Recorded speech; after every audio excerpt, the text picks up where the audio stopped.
সেতু ও সৈকতের সংসার পর্ব ৭।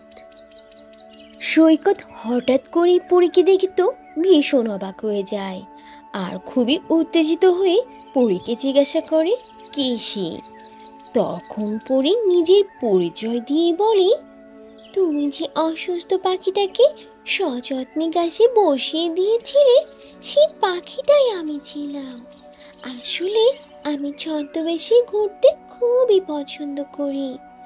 এখন তুমি বলো তো, কেন তুমি এই নদীর পানিতে ঝাঁপ দিলে? তুমি তো বনে গাছ কাটতে এসেছিলে, তাই না? কি হয়েছে তোমার? আমাকে বলো তো, দেখি আমি তোমার জন্য কিছু করতে পারি কিনা। পরীর এইসব কথা শুনে তখন সৈকত কিছুটা শান্ত হয় আর কান্না করতে করতে তার সকল দুঃখের কথা পরীকে খুলে বলে। আসলে আমি খুবই গরিব। আমার বাপ দাদা এই জঙ্গলে গাছ কেটে তাদের সংসার চালাতেন, কিন্তু এখন বনে গাছের সংখ্যাও অনেক বেশি কমে গিয়েছে, আর গাছের খড়ি কেউ কিনতে চায় না। কোনো রকম দিন আনি দিন খাই, তবুও কোনো কোনো সাজে তো না খেয়েই থাকতে হয়। এর মধ্যে আজকে গাছ কাটতে গিয়ে আমার কুঠারটাও ভেঙে গেছে। এই সব কিছু আমার আর সহ্য হচ্ছে না। আমি কি করব কিচ্ছু বুঝতে পারছিলাম না, কারণ কুঠার ছাড়া তো গাছ কাটা সম্ভব নয়।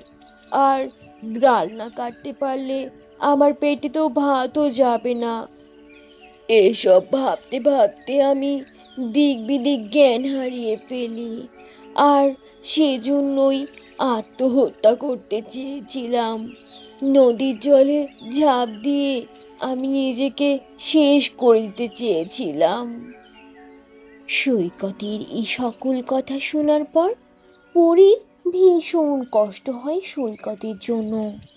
তখন পরী সৈকতকে বলে, তুমি কোনো চিন্তা করো না, আমি বেশ কিছুদিন যাবৎ তোমাকে ফলো করছিলাম, আর আমি দেখেছি তুমি খুব অভাবের মধ্যে সময় পার করছো, কিন্তু তুমি অনেক সৎ আর ভালো মানুষ।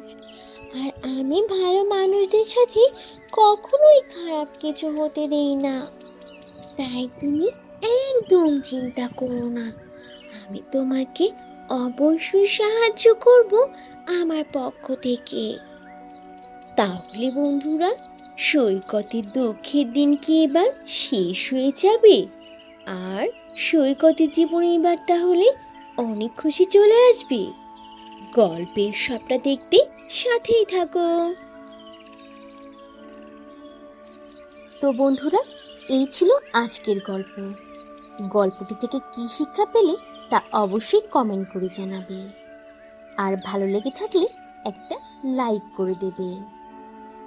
আর এখনই যদি চ্যানেলটি সাবস্ক্রাইব না করে থাকো, তাহলে এখনই লাল রঙের বাটনটি চেপে চ্যানেলটিকে সাবস্ক্রাইব করে দাও, আর অল দিয়ে নোটিফিকেশন প্রেস করে রাখো।